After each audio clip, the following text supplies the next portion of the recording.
मुझे लगता है कि सरकार बहुत ही सकारात्मक रवैये से छात्रों को मांगों को लेकर नरम हुई। 14वीं जेपीएससी और बैकलॉग 23 से लेकर 25 तक रद्द करने का मांग इनका माना गया। टीडीपीएल के द्वारा जितने भी आयोजित हुए परीक्षा उन सब पे जांच के लिए सहमति बनी। सीआईडी की जांच 90 दिन और जितने भी वित्तीय अनियमितता की जांच ईडी के माध्यम से जांच करने की बात तय की गई। जितने रिफॉर्म्स उन्होंने सजेस्ट किए थे, जितनी सलाह इन्होंने दी थी बेहतर बनाने के लिए, उसके लिए तैयार हुए और एक कमेटी भी बनाने को तैयार हुए जिसमें कि रिटायर्ड ब्यूरोक्रेट्स और एकेडमिशियंस रहेंगे। सीजीएल का जांच भी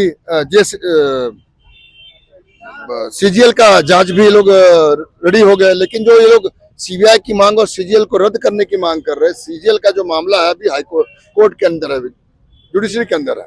जो नियुक्तियां हुई है कोर्ट से उन्होंने नियुक्तियां लिया है।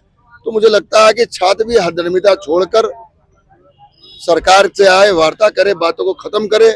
मुझे कल आशंका है कि कल का जो घेराव आप सुन रहे देख रहे, ये छात्रों का घेराव नहीं है, ये भाजपा के सामाजिक तत्वों के द्वारा इस घेराव में आग लगाया जाएगा और जिसका भुक्तभोगी सिर्फ आम छात्र हमारा राज्य रहेगा। संतुष्ट हुए छात्र यहाँ से जिस तरह से? छात्र पूरी संतुष्ट तो नहीं दिखे, लेकिन मुझे लगता है कि छात्रों को संतुष्ट होना चाहिए था। उनकी लगभग मांगे मान ली गई थी, लॉजिकल एंड दे दिया गया था, लेकिन नहीं माने। हम लोग तो निवेदन कर सकते हैं, संदेश आपके माध्यम से दे सकते हैं, इन सारी चीजों को अब समेटना चाहिए और अपने दिल को बड़ा करके और सरकार से इन बातों को खत्म करके आगे बढ़ना चाहिए। सीबीआई जांच के बाद लगातार वो लोग कर रहे हैं कि सीबीआई जांच प्रथम और द्वितीय जेपीएससी में क्या कोई रिजल्ट आया? जब टाइम बॉन्ड जांच की बात हो रही कि 90 दिन में सीआईडी अपनी जांच को खत्म करेगी और जांच के ऊपर रिटायर्ड जज सुपरविजन करेंगे, तो उससे बेहतर जांच मुझे तक कुछ था। आप इंतजार कर लेते।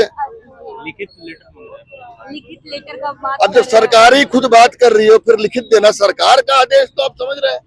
चार मंत्री बैठे हैं, वो लोग जीत लगा के बैठे हैं। बोल देने थोड़ी वो लिखित हमको देगा तब तो मानेंगे। देखिए इस चीज को मैंने सुना नहीं, लेकिन मुझे जो पता है कि सीबीआई जांच और सीजीएल को रद्द करने के मामले पे वो लोग नहीं माने और जारी रखेंगे इन चीजों को। मैं आगाह करना चाहूंगा। जो 4-5 जो मांग था उसमें से कितना मांग उन लोग का पूरा लगभग सभी मांगों पे तो बात बन, दो छोड़ के सारे मांगों पे बात मान गई सरकार।